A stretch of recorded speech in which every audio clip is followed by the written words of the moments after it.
సీతారామపురం మండలంలో 2024-25 ఆర్థిక సంవత్సరంలో జరిగిన ఉపాధి హామీ పనులపై సామాజిక తనిఖీ బృందం గ్రామాల్లో తిరిగి విచారణ చేపట్టి పనులను పరిశీలించి గ్రామ సభలు నిర్వహించిన అనంతరం స్థానిక ఉపాధి కార్యాలయం ఆవరణలో 15వ విడత సామాజిక తనిఖీ ప్రజావేదికను నిర్వహించారు. ఈ కార్యక్రమంలో తనిఖీ బృందం గ్రామాలలో విచారించి తనిఖీలు చేపట్టిన ఉపాధి హామీ పనులకు సంబంధించిన వివరాలను ప్రజావేదికలో డ్వామాపీడి గంగాభవానీ ముందు వెల్లడించారు. అనంతరం గంగాభవానీ మాట్లాడుతూ సీతారామపురం మండలంలో 14 పంచాయతీలలో 2024-25 ఆర్థిక సంవత్సరంలో 9 కోట్ల రూపాయల 64 లక్షలకు సంబంధించి ఉపాధి హామీ పనులు జరగగా వాటిలో సుమారు 6 కోట్ల 65 లక్షలు కూలీల వేతనాలకు 2 కోట్ల 90 లక్షలు పంచాయతీరాజ్ పనులు జరిగాయన్నారు. ఉపాధి హామీ పనులలో ఎక్కువగా కొలతలు తేడాలు ఉన్నాయన్నారు. క్షేత్రస్థాయిలో టీఏలు చూపిన అలసత్వం స్పష్టంగా తెలుస్తుందన్నారు. కొలతలు తేడాలు ఉన్న ప్రతి పనికి రికవరీలు రాయడం జరిగిందన్నారు. కొన్ని పంచాయతీలలో 100 రోజులు పూర్తి అయిన తరువాత అదే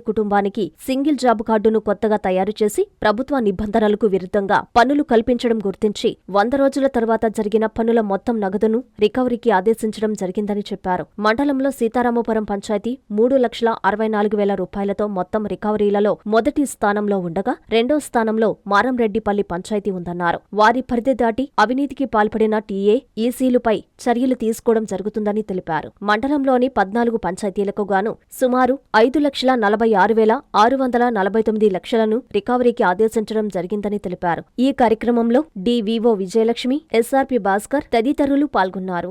మరి ఒకవేళ ఎవరైనా ఆ గ్రామ పంచాయతీల నుంచి మాట్లాడాలనుకుంటే వారికి గ్రామ పంచాయతీ ప్రొసీడింగ్స్ కంప్లీట్ అయిన తర్వాత సమయం ఇవ్వడం జరుగుతుంది.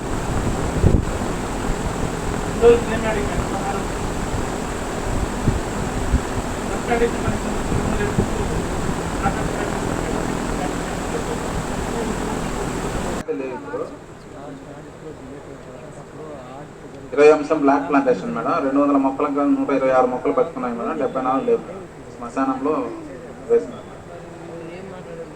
ఆ మొక్కలు చాలా బాగున్నాయి.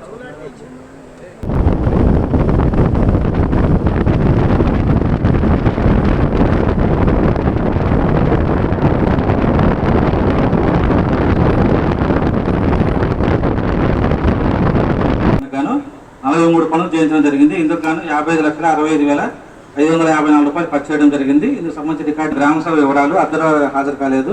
3వ అంశం కేటగిరీ వారిగా 426 జాబ్ కార్డులు గాను అన్ని గ్రామాల్లోని కూడా ఈ వర్క్స్ సంబంధించి ఫీల్డ్ వెరిఫికేషన్ చేసి ప్రతి గ్రామ పంచాయతీలోని కూడా గ్రామ సభలు కండక్ట్ చేసిన తర్వాత వాళ్ళు వెరిఫై చేసిన దానికి ఫీల్డ్ రిపోర్ట్కి ఉన్న వేరియేషన్స్ని ఈరోజు ప్రజెంట్ చేయడం జరిగింది. ఈ ప్రజెంటేషన్లో భాగంగా టోటల్ 9,64 లక్షల రూపాయల్లో 6,67 లక్షల రూపాయలు వచ్చి ఉపాధి హామీ ఎన్ఆర్ఈజీఎస్ వేజ్ పేమెంట్, నెక్స్ట్ పిఆర్కి సంబంధించిన మెటీరియల్ పేమెంట్ వచ్చి 2,97 లక్షల రూపాయలకు సంబంధించిన వర్క్స్ని వెరిఫై చేయడం జరిగింది.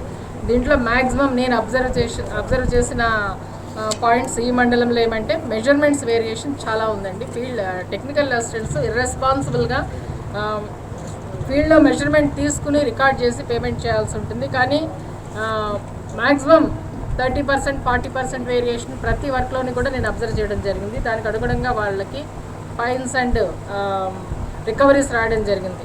ఈ రికవరీలో భాగంగా మస్టర్స్ మిస్టేక్స్ ఏమంటే 100 రోజులే మనం ఒక ఫ్యామిలీకి ఇవ్వాలి. కానీ 100 రోజులు దాటి కొన్ని కుటుంబాల వాళ్ళకి స్పెసిఫిక్గా కొన్ని పంచాయతీల్లో వాళ్ళ కుటుంబాన్ని అంటే హస్బెండ్ అండ్ వైఫ్ని డివైడ్ చేసి ఉన్న కార్డ్స్ని మనము శానిటేషన్ ఆఫ్ జాబ్ కార్డ్స్ ప్రోగ్రాంలో లాస్ట్ ఇయర్ ఇట్లా డబుల్ జాబ్ కార్డ్స్ ఉన్న కార్డ్స్ అన్నింటినీ కూడా క్యాన్సిల్ చేసి సింగిల్ కార్డుని మాత్రమే పెట్టాలి ఒక ఫ్యామిలీకి అని చెప్పడం, పదే పదే ఇన్స్ట్రక్షన్స్ ఇవ్వడము, సర్క్యులర్స్ ఇవ్వడం జరిగింది.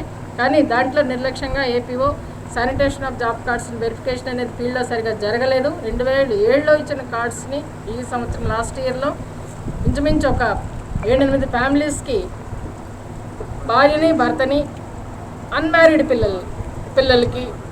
పిల్లల్ని డివైడ్ చేసి కార్డ్స్ ఇచ్చి వాళ్ళ చేత పని చేయించి వర్క్ చేయడం జరిగింది. ఎందుకంటే మనం 100 రోజుల కంటే గవర్నమెంట్ మనకి ఇచ్చిన ఎంబాడీ ఇన్స్ట్రక్షన్స్ ప్రకారం 100 రోజులకు దాటి ఒక కుటుంబానికి ఇవ్వడానికి అవకాశం లేదు. కానీ ఆ ఫ్యామిలీస్లో ఇచ్చిన 100 రోజులు దాటిన అమౌంట్ని కూడా రికవరీ విధించడం జరిగింది. దీంట్లో టెక్నికల్ ఆస్పెక్ట్స్లో మెజర్మెంట్స్ డివియేషన్ ఉన్న పార్ట్ అంతా కూడా టెక్నికల్ అసిస్టెంట్స్ ఈసీకి పోతుంది. మాస్టర్ ఇష్యూస్కి సంబంధించి ఏపీఓకి అండ్ ఫీల్డ్ అసిస్టెంట్స్కి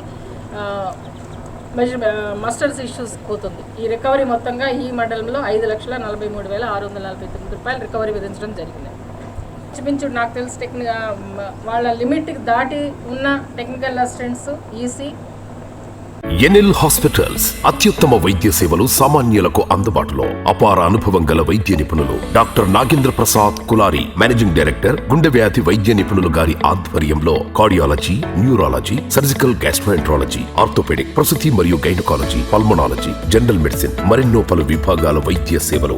అత్యాధునిక ఎక్విప్మెంట్ గల ICU, operation theatre, cath lab, 24/7 emergency మరియు క్రిటికల్ కేర్, అడ్వాన్స్డ్ మిషనరీ గల ల్యాబ్, సిటీ స్కాన్, ఎక్స్రే, అన్ని కంపెనీల హెల్త్ ఇన్సూరెన్స్ సౌకర్యం కలదు. అందరికీ అందుబాటులో అత్యాధునిక వైద్య సేవలు అతి తక్కువ ఖర్చులో. ఎన్ఎల్ హాస్పిటల్స్, పివిఆర్ కళ్యాణ మండపం ఎదురుగా, అన్నమయ్య సర్కిల్ దగ్గర, మాగుంట లేఅవుట్, నెల్లూరు.